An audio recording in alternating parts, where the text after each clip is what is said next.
Hi, welcome to the Recovery Daily podcast. I'm your host, Rachel Abassi. I'm a grateful recovering alcoholic and stroke survivor. And today I wanted to talk about the difference between identifying and comparing. So relating in and comparing out. I didn't understand what that meant when I first started getting sober. When I first started going to meetings, I should say. And so I thought it was important to talk about it. This was just a small, like, sentence in my meeting this morning. And I thought, that's something that I don't know how much I've talked about. And yet I really can relate to that. Yeah, relate in, get it? So this is like looking at when I'm going to meetings, how am I the same versus how am I different? Um, when I first started going to these meetings, sobriety meetings, I went to meetings that were held at noon, out in Charlestown, West Virginia. And I was working from home, and these meetings, they were the most convenient. Nobody knew I was going except for the people in the meeting, probably. No, I mean, probably nobody else knew that I was going. Probably, yes, everybody in there knew I was there. Uh, but I would go, and the meeting was filled with people who either lost their job, didn't have a job, or they were retired. And so I'm sitting in this meeting being someone who, yes, I was working from home before. This was way, decades before COVID. And maybe not decades. Any, it doesn't matter. But um, I don't know. I totally lost my train of thought. Sorry. That's been happening a lot today. So this might be a rough episode. And Autumn is chewing on a pillow. So we're gonna have to pause for a second and get that. No, leave it. Um, she loves pillows. I made the mistake of giving her a pillow to play with when she was a puppy, and now she thinks all pillows are her toys. Okay, so I went to these meetings, and I felt like, yes, I was working at home, but I had a history of, being a career. Like, I went to school for math. I became an analyst when I graduated. Um, and I had a career. Like, I was growing in my career. I couldn't tell you like what the industry was. I was just kind of like doing my best, and wasn't pursuing anything specific because I was prioritizing my drinking above pursuing something that was hard, because it was easy to just go to work and then come home and drink and not have a job where I was necessarily pushing myself. So I'm in these meetings, and I'm just looking at all these people who were old. I mean, I'm just going to come out and say it. They were older than me. So to me, that they were old. And I was in my gosh. So I got sober when I was 42, but I would say that started in my late 30s that I was going. And so I was 30 years younger than these people, at least. And the people who I was the same age, they had lost their job, most likely because of drinking. And I hadn't had that kind of a low yet. So I'm like, I'm not like any of these people. I'm probably not an alcoholic. And when I was thinking that way, I can see now, like in retrospect, that I wasn't listening. When I was talking to myself, that voice that I've been talking about a lot lately, that voice was telling me, you're totally different than these people. You don't need to be here. And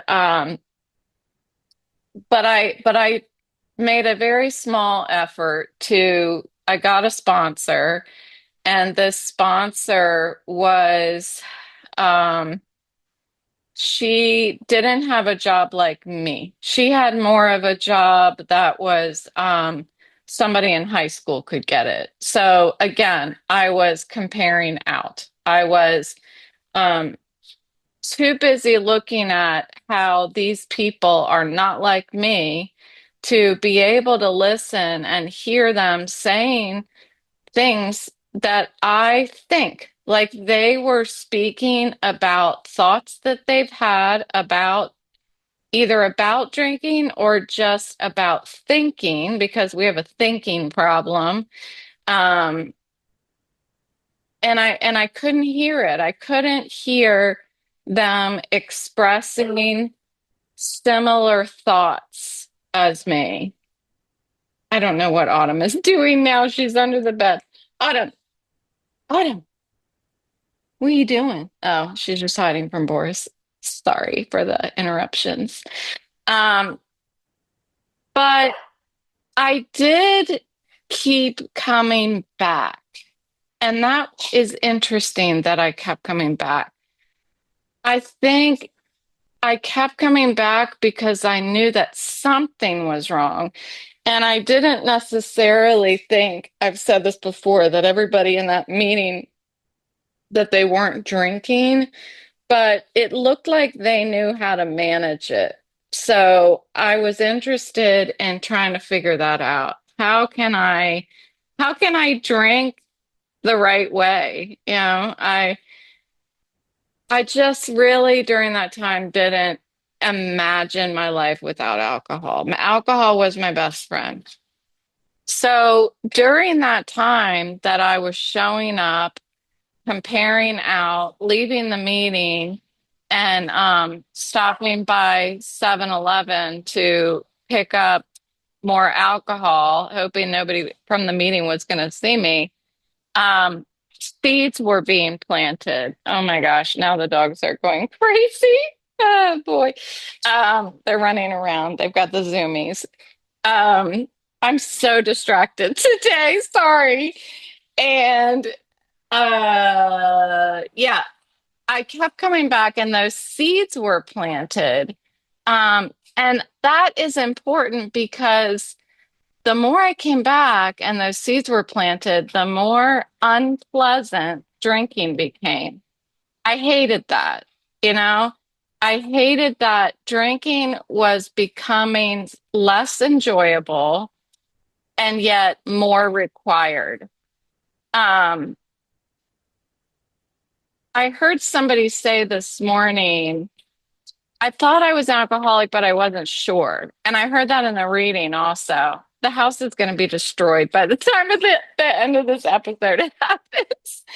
Um, if you were here, you would be laughing your butt off. Um, so I just, every time I drank after that, I felt guilty. I started to feel guilty. What I believe now, and you can disagree with me if you want. I won't hear you. But if you think you might be an alcoholic, guess what? That's all I'm going to say. If you think you might be an alcoholic, then stop. I mean, that's your big test. Stop. Stop drinking and see how that feels.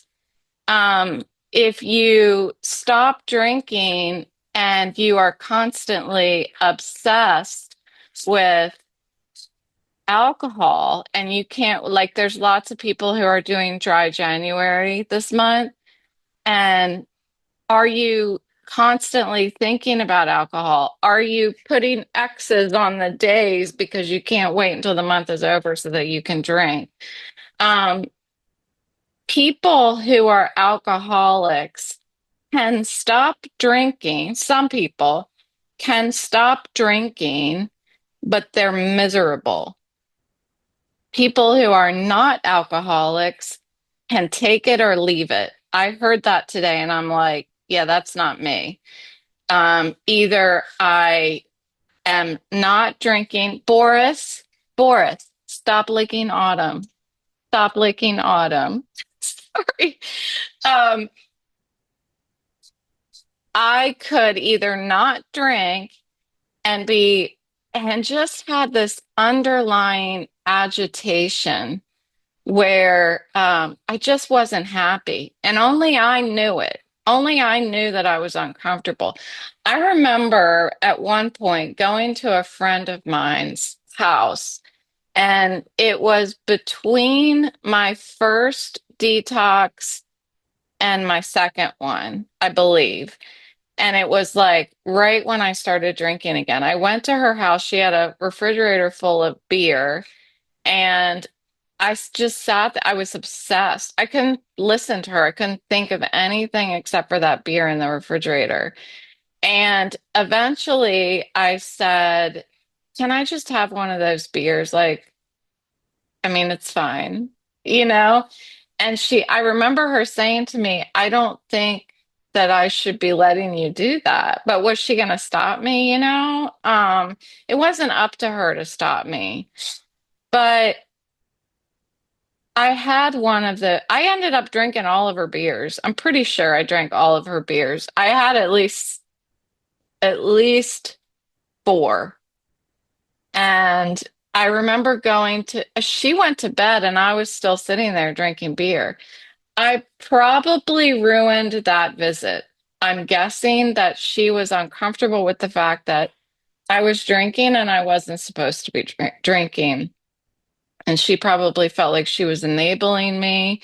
She wasn't drinking. This is a woman that Boris, stop licking Autumn. He licks her and then he starts gagging because he has hair all on his tongue. Thank you. Let's all be pleasant, okay? No touching. That's what I used to say to my kids in the back of the car. Do not touch each other. Everything was fine as long as they didn't touch each other. Boris, stop it. Um, anyway, so she was somebody that I drank with all the time. And I thought, now why am I an alcoholic and she's not? Because we would like binge drink together. But that's just what happened. I was obsessing and she was not. She could take it or leave it. I could not. So as I kept exposing myself to the sobriety program, I I started being more and more uncomfortable when I was drinking. I felt like I was being judged. I felt like I couldn't get enough. I felt like somebody was going to rip it out from my hands, and I wasn't going to be able to drink to satiate that desire. It and in the end, I couldn't. I could never get enough. I remember when my mom took me to detox the second time I went, and I brought wine in a water bottle because I was going to drink until the very last second. And so I told my mom, like, I'm not, I'm going to finish this. She actually took it out of my hand, I think. And I took it back from her and I chugged it. And then I went inside. I just can't imagine what she was thinking, but I just, I couldn't stop. Like I physically couldn't stop. The mental obsession, I couldn't stop it. I was so controlled by alcohol. I could do nothing else. Um, and yet I didn't think that alcohol was my problem for a long time. I thought that my problem was my mental health. I thought that like I always knew that I had depression and just thinking problems. I would obsess about lots of things. And that started when I was little. I mean, I remember obsessing about sad things. And didn't matter what anybody would say to me. I cried all the time. Um, I cried all the time up until I stopped drinking. I mean, the first couple years, I was crying constantly. Every time I opened my mouth to share in a meeting, I was crying. And I was really embarrassed about that, but they told me in the meeting that it was okay, like that I wasn't being judged, and I believed it. And eventually, after a couple years, I was able to share in a meeting and not cry. And that was quite an accomplishment for me.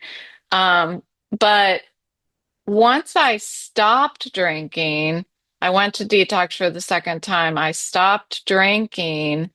At this point, I was beyond trying to compare out. At that point, I was so desperate to figure out how was I going to make it. I really didn't think I was going to. I really didn't. I really did not think that I was able to beat it. How am I ever going to have the willpower to not only not pick up a drink, but not obsess about it? And I learned in my program that it wasn't my willpower. That's not what I needed. I didn't need willpower. Um, and that's the part that starts getting difficult for me to explain. I don't not pick up a drink because I have this massive amount of willpower. Um, I don't not think about alcohol because I have an incredible way of controlling my thinker. All of this happens because of the sobriety program, that somehow these steps that these genius founders came up with allowed me to look beyond the drinks, look beyond what I thought was my problem, and do some real, legitimate self-discovery. And only then was I armed with the facts about myself that help me with everything. They help me with everything now. Um, I am so practiced at looking inward and thinking, okay, this is why I don't feel right.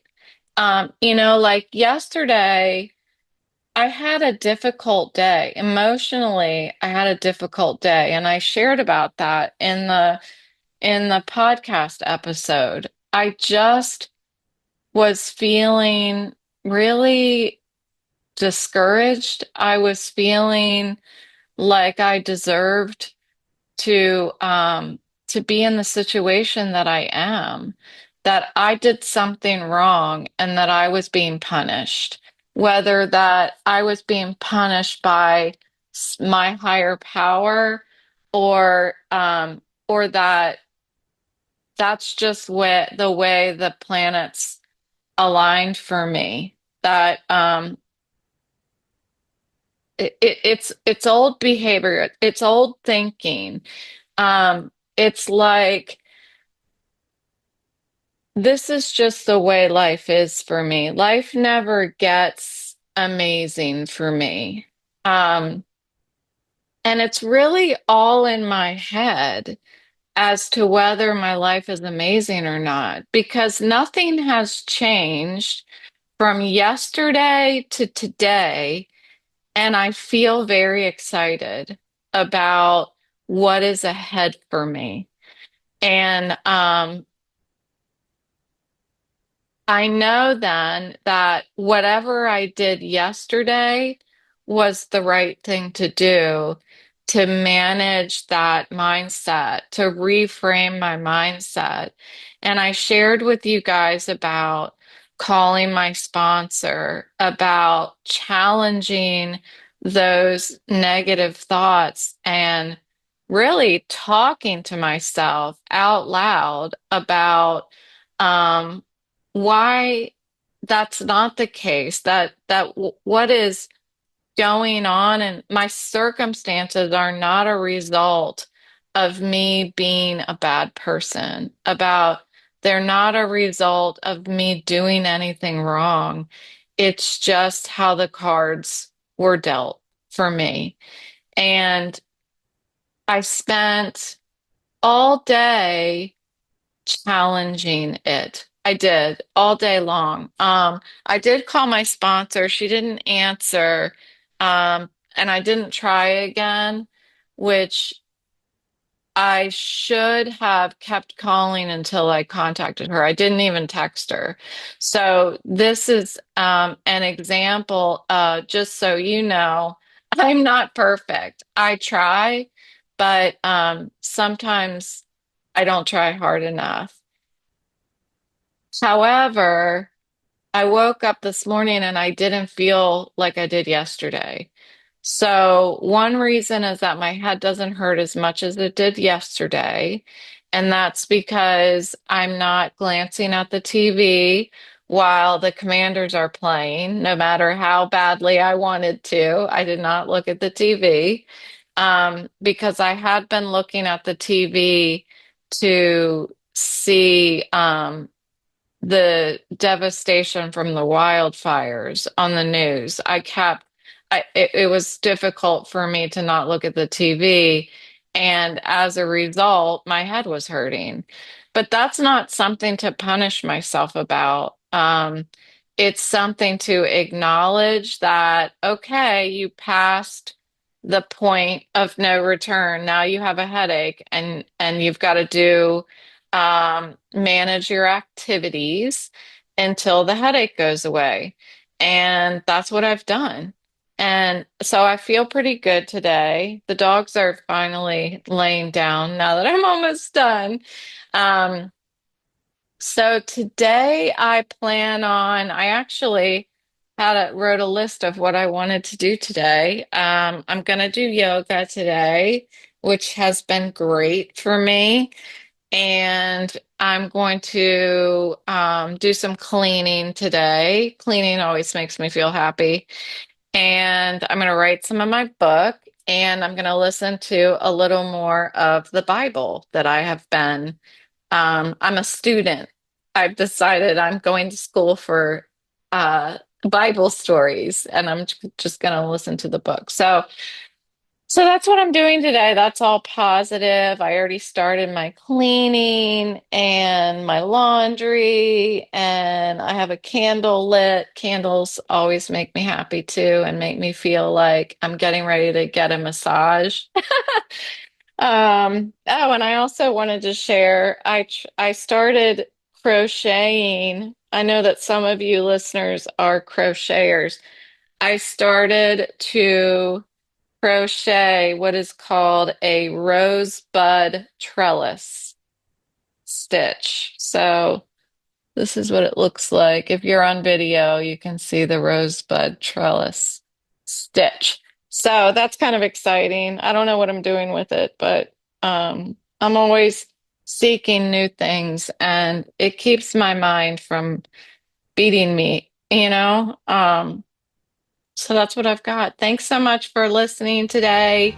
Thanks for showing up for me and for you, and I'll talk to you tomorrow.